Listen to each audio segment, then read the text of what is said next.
prioridade da igreja não é prédio, a prioridade da igreja não é templo, a prioridade da igreja é gente. Então, se a gente não vier para o templo, a gente vai atrás das gentes fora do templo.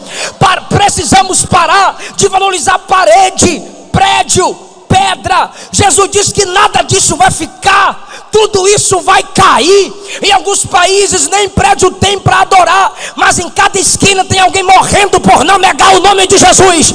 Em cada esquina tem alguém falando do amor de Cristo Jesus. Querido, esquece esse negócio de vitrine chamada púlpito. A gente tem a mania de chamar púlpito de altar. Mentira! Altar é lugar de sacrifício, e o que a gente mais faz no púlpito é se apresentar. Como que púlpito é altar?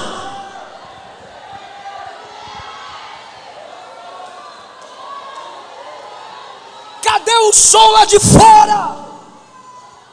Cadê o evangelho urbano?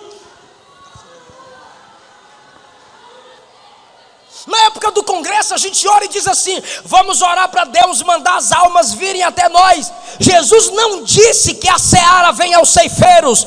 Jesus disse: orai para que o Pai envie trabalhadores à sua seara.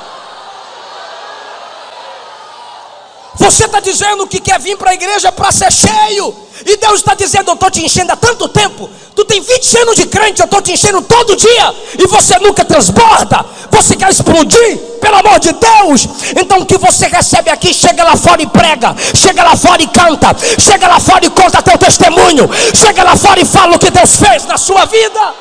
Precisamos ser eco. Aí tem alguém que abre a boca e diz assim: eu sou uma voz. Que voz? Tu é melhor que João? Pastor, mas João era uma voz. Não, ali é uma repetição do que está escrito no profeta Isaías. Voz do que clama. João não é a voz que clama, é a voz do que clama.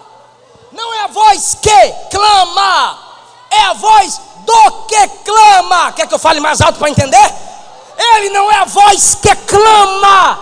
Eu sou a voz de alguém que clama. Eu sou eco. Eu sou eco no deserto de uma voz que quer libertar as almas. Fala, som do céu. Para de graça, som do céu. Tinha som, tinha voz, e as pessoas do lado de fora ouvirem. Diz a Bíblia assim no versículo, meu Deus do céu, vou virar um Sila Malafaia aqui hoje.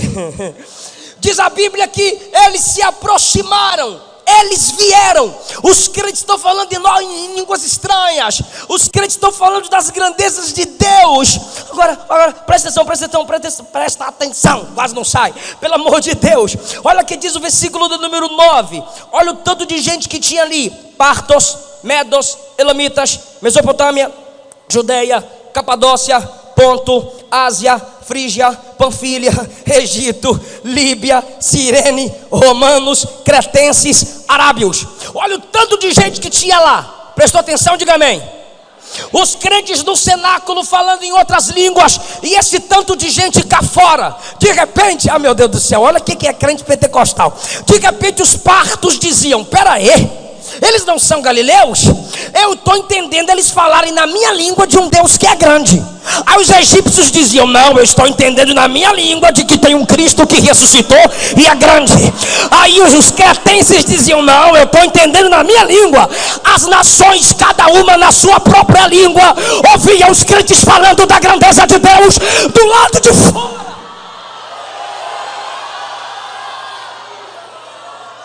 E outra, igreja que glorifica entendendo a palavra, igreja que manifesta os dons do Espírito. Mentira que ela expulsa pecador. Até porque eu não estou preocupado com isso não. Tem gente mandando eu mudar meu estilo de pregar porque eu estou ofendendo o pecador. Deus não me chamou para entreter bode, me chamou para alimentar ovelha. Aleluia. Então quem quiser receber o alimento de ovelha, ouça a palavra do bom pastor e se converta. Agora perceba, pelo amor de Deus, que a Bíblia diz: as pessoas vieram. onde os irmãos estavam, se aproximavam. E aí, meu irmão, teve um grupinho que começou a criticar. Eu quero ter uma conversinha com vocês. Filma minha cara. Estão embriagados, versículo 12.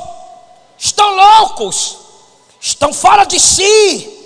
Aí por causa desses, tem crente que não quer mais da glória do deserto, senão vão zombar.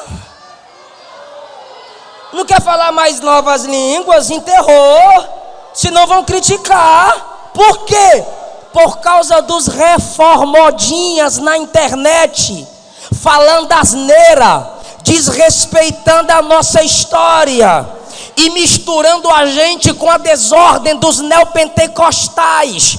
Por causa da desordem dos neopentecostais, eles desrespeitam os pentecostais, como se a gente não entendesse de Bíblia. Ô reformodinha, vem cá. Joseph Smith, o que criou o mormonismo, saiu da igreja presbiteriana, saiu da reformada. Isso nos dá moral histórica para criticá-los?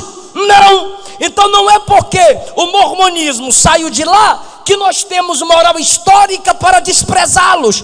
Então não é porque os neopentecostais saíram de nós que vocês têm moral para zombar de nós. O que aconteceu com ambos é 1 João capítulo 2. Estavam conosco, mas não eram de nós, por isso saíram de nós. A igreja que vive na dimensão do Espírito, irmão, pode zombar, pode criticar. Eu sou de Deus, eu sou pentecostal, eu dou glória a Deus alto, eu falo em novas línguas, eu dou trabalho para Satanás.